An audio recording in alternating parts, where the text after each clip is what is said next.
Hi, my name is Curtis Glenn, and I am now 92 years old, but when I started, I was just 19 years old when I enlisted in the United States Army Air Corps. We flew support for the Army, for the British Army, and got to know what war was all about, because the Germans were eating our daily lunch. They were winning the war, and until Montgomery was able to turn it around with our help, that is to say with equipment, tanks and what have you. And the story is basic, that we finally beat them in the desert, and we helped by bringing supplies, wounded out, and new personnel in, and so on. And my CEO called me into the office and said, "Glenn, pack your B4 bag, you're going to London on a special TDY." I never again wore another uniform in my entire military career after that. I was selected, apparently, the special training to be inserted into Germany, behind the German lines. I didn't know that.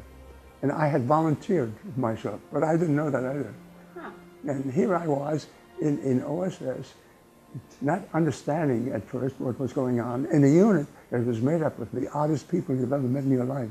And I was now a full-fledged CIA officer, because OSS had become CIA when President Roosevelt died. Truman, as president, decided that our government needed an intelligence service and needed a professional one. I became a State Department Foreign Service officer, sworn, actual, because every embassy that I would be going to in the future, I would be going as a Foreign Service officer. But I was actually a CIA officer.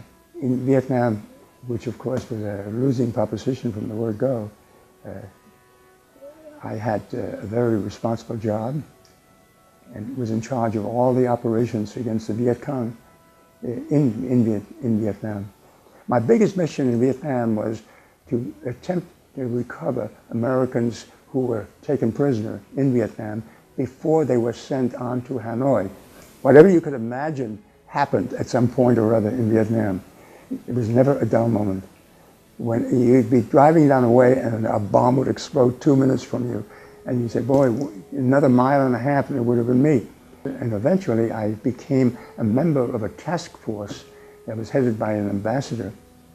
And the task force had the responsibility to bring in a couple of 100,000 Vietnamese that fled Vietnam when the bad guys took over. I was part of a group that had big plans and big ideas, and we fulfilled some of them and some we didn't.